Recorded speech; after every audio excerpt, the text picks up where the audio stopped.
Very cool. Really I was cool. wondering Yeah. too, because I watch a lot of the ghost hunting shows on there. I'm very much into that paranormal stuff. There's one that I was watching, it was called The Dead Files. And there's a Yep. medium on there named Amy that goes around, and the guy that goes around with her, he goes into the house ahead of time, hiding family portraits, religious stuff, because he doesn't want that to influence their. Do you ever do stuff like that yourself, or? I do. So it's a little different for me when people go in. So every team member that I have added onto my team have all said the same thing. We don't have an ability. We don't have the ability like you do, or we can't do what you do. And they all end up having abilities. We all do. It's just about tapping into it. As a paranormal investigator going into a location, we get a lot of residential cases around in the Ottawa Valley.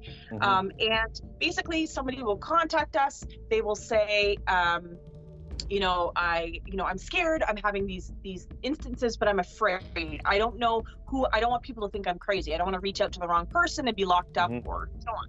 So as a paranormal investigator, we would go into the location and we would set up equipment and investigate. Because I'm a psychic medium, it's a little different. The more information I know, the harder it is for me to read. So I like to go in blind. I don't want to know any information. The same goes for when I do a reading. I don't want to know anything about you. Not until we're ready to go. I don't even want to know a last name, because the information I'm downloading is more authentic.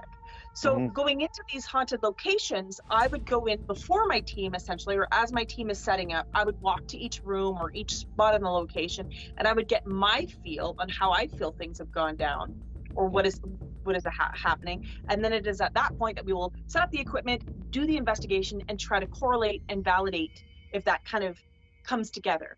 I have a historian on my team that then will go back and do some history work and find out what happened in the past, to see if that's coming forward in the future, to see if it's actually, in fact, the location, or if it's the person being haunted. And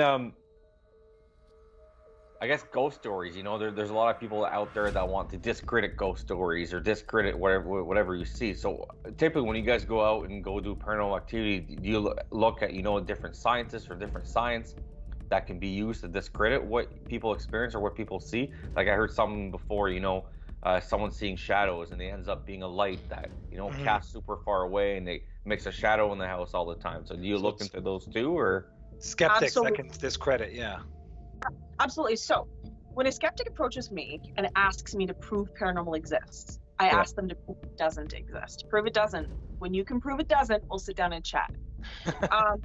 But part of our job as a psychic medium paranormal investigator is to not only prove that there's activity happening, but also debunk activity that may not be happening. So somebody may be watching too much television or watch too much haunted TV, and the scratching in their walls becomes a demonic entity when really it's a mouse that's chewed through.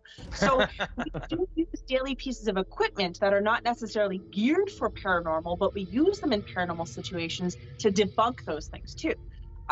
We use one piece of equipment. Here we go. I'll show it to you.